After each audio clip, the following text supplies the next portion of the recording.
മറ്റൊരു വീഡിയോയിലേക്ക് സ്വാഗതം. ഇന്നിവിടെ വിശകലനം ചെയ്യുന്നത് 10-3-2003 ജനിച്ച ഒരാളുടെ ഗ്രഹസ്ഥിതിയാണ്. രോഹിണിയാണ് നക്ഷത്രം. രോഹിണി 2-ാം പാദം. മിഥുന ലഗ്നം. 2-ൽ വ്യാഴം, ഗുളികൻ. 3, 4, 5 ഭാവങ്ങൾ ശൂന്യം. 6-ൽ കേതു, 7-ൽ കുജൻ, 8-ൽ ശുക്രൻ, 9-ൽ സൂര്യൻ, ബുധൻ. 10, 11 ഭാവങ്ങൾ ശൂന്യം. 12-ൽ ചന്ദ്രൻ, രാഹു, ശനി. ഇതാണ് ഇദ്ദേഹത്തിൻ്റെ ഗ്രഹസ്ഥിതി. ഈ ഗ്രഹനില പരിശോധിക്കുന്ന സമയത്ത് പഠനവുമായി ബന്ധപ്പെട്ടിട്ടുള്ള, പ്രത്യേകിച്ച് ഈ അടുത്ത് നടന്ന പരീക്ഷകളുമായി ബന്ധപ്പെട്ടിട്ടുള്ള കാര്യങ്ങളുമായി ആണ് ഇദ്ദേഹവുമായി ബന്ധപ്പെട്ടവർ വിളിച്ചിരുന്നത്.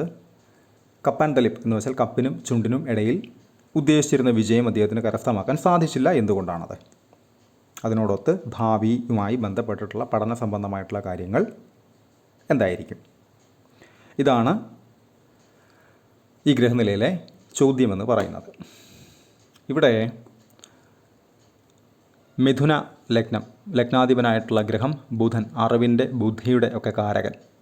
ലഗ്നാൽ 9-ൽ ഭാഗ്യസ്ഥാനത്ത് വർഗോത്തമം ചെയ്ത് സൂര്യനോടൊത്ത് നിൽക്കുന്നത് പൊതുവെ വളരെ നല്ലത് തന്നെയാണ്. സൂര്യൻ ബുധൻ കോമ്പിനേഷൻ ഏറ്റവും നല്ലത് തന്നെയാണ്. മാത്രവുമല്ല, ഈ കന്നി അതല്ല എങ്കിൽ മിഥുന ലഗ്നം ഭരിക്കുന്നത് ബുധൻ, അറിവിൻ്റെ കാരകൻ. ഇത്തരക്കാരുടെ ഒരു ജന്മാവകാശം തന്നെയാണ് ഈ അറിവ് നേടുക എന്ന് പറയുന്നത്. ചില ആളുകളെയൊക്കെ കണ്ടിട്ടില്ല, ജോലി, ഉന്നതമായിട്ടുള്ള ജോലി കിട്ടിയാൽ തന്നെ അവർ പല വിഷയങ്ങളിൽ അറിവുകൾ ഇങ്ങനെ നേടി, ഡിഗ്രികൾ ഇങ്ങനെ എടുത്ത്, അല്ലെങ്കിൽ PhD പോലുള്ള കാര്യങ്ങളിലേക്കൊക്കെ പോയി.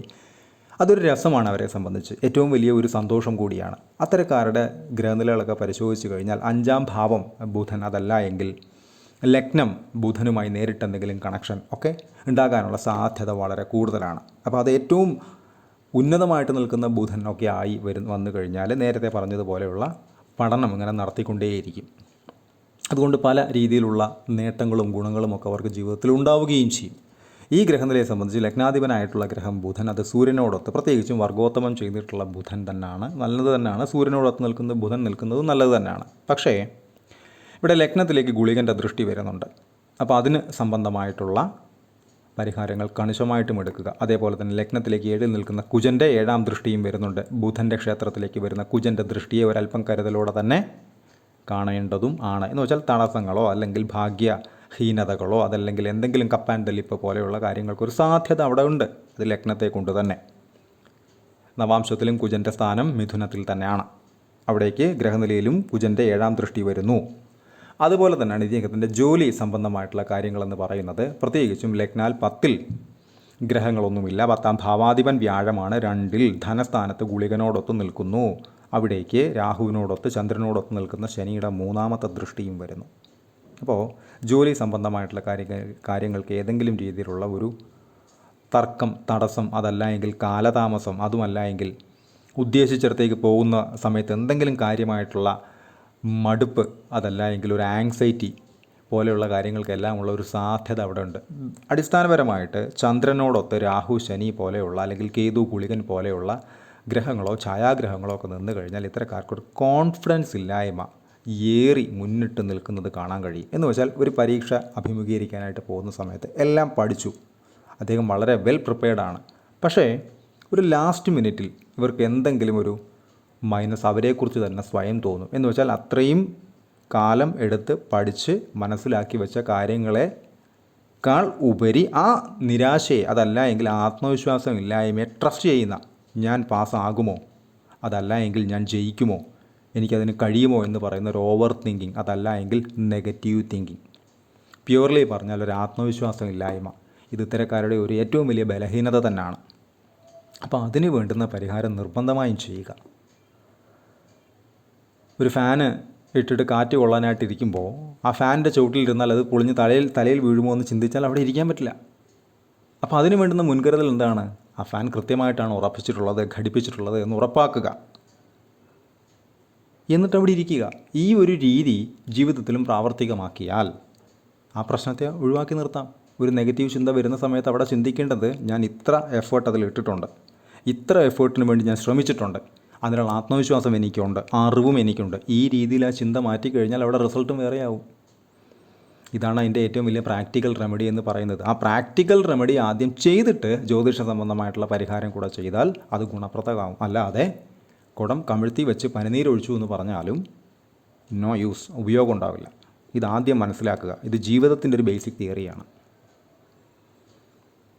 പൊതുവേ ചന്ദ്രൻ രാഹു ശനി കോമ്പിനേഷനൊക്കെ ഒരുമിച്ച് പ്രത്യേകിച്ചും 12-ൽ നഷ്ടസ്ഥാനത്തൊക്കെ നിന്ന് കഴിഞ്ഞാൽ ഇത്തരക്കാർക്ക് ഒരു ആത്മവിശ്വാസം ഇല്ലായ്മ ഏറി നിൽക്കും. അത് ഏറ്റവും വലിയ അപകടവുമാണ്. ആ ആത്മവിശ്വാസമാണ് ഏതൊരാൾക്കും ഏറ്റവും അത്യാവശ്യമായിട്ട് ഒരു പ്രതിസന്ധിയുള്ള ഒരു ക്രൈസിസിലൂടെ കടന്നു പോകുമ്പോഴും ആത്മവിശ്വാസം ഉണ്ടെന്നുണ്ടെങ്കിൽ ഒരു പരിധിവരെ പിടിച്ചു നിൽക്കാൻ സാധിക്കും. അതാദ്യം മനസ്സിലാക്കുക. അതേപോലെ തന്നെ ഇദ്ദേഹം ശ്രമിച്ചു കഴിഞ്ഞാൽ ജോലി കിട്ടാനുള്ള സാധ്യത അങ്ങേയറ്റം കൂടുതലാണ്. അത് ലഗ്നത്തെ കൊണ്ടും ലഗ്നാധിപനെ കൊണ്ടും ലഗ്നാധിപൻ നിൽക്കുന്ന പൊസിഷനെ കൊണ്ടും 10-ാം ഭാവത്തെ കൊണ്ടും 10-ാം ഭാവാധിപനായിട്ടുള്ള വ്യാഴം ഉച്ചനായി നിൽക്കുന്നത് കൊണ്ടും. അതിലേക്ക് അല്പം നെഗറ്റീവ്സ് ഉണ്ട്. ഗുളികൻ്റെ സാന്നിധ്യമുണ്ട്. അതുപോലെ തന്നെ രാഹുവിനോടൊപ്പം നിൽക്കുന്ന ശനിയുടെ സാന്നിധ്യമുണ്ട്.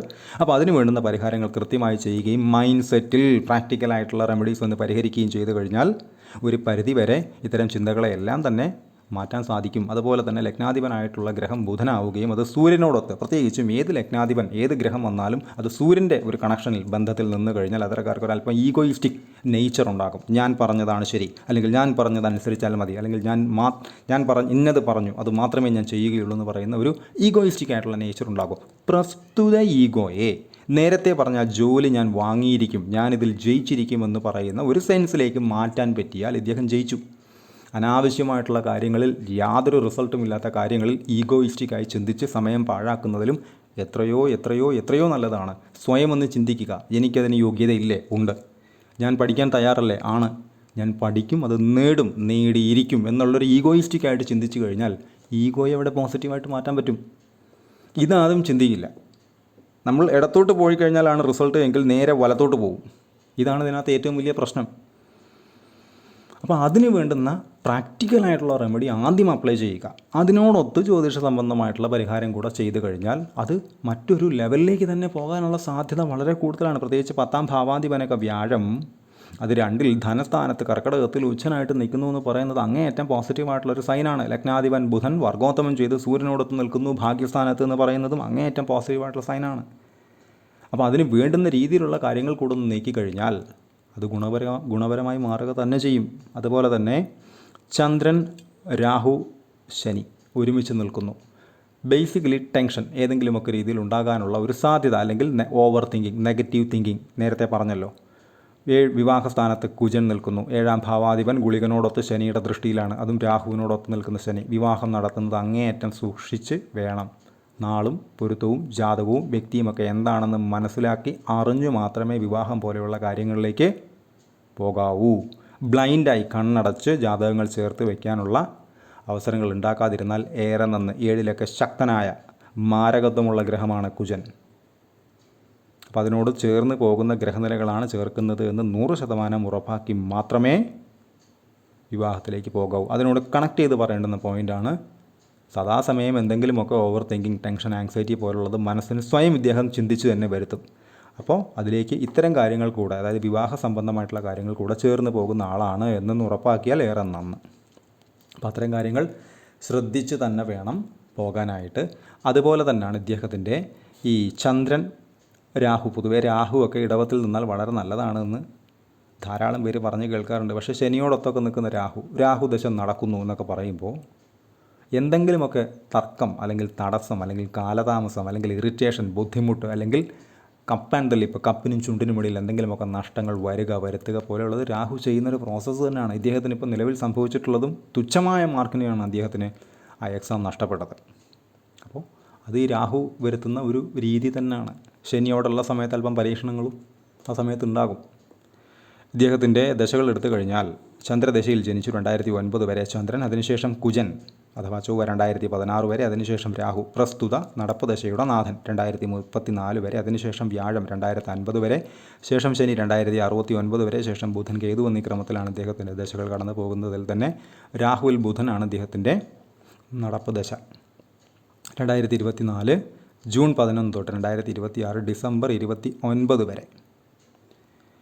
അപ്പോൾ ഈ ഒരു സമയം, അതിനുശേഷം വരുന്ന കേതുവിൻ്റെ അപഹാരവും കൃത്യമായിട്ടൊരു മുന്നൊരുക്കം നടത്തി, ഒരു ആത്മവിശ്വാസം വരുത്തി, വേണ്ടുന്ന പരിഹാരങ്ങൾ കൃത്യമായി ചെയ്ത്, അതിനോടൊത്ത് പ്രാക്ടിക്കൽ റെമഡി കൂടെ കൃത്യമായി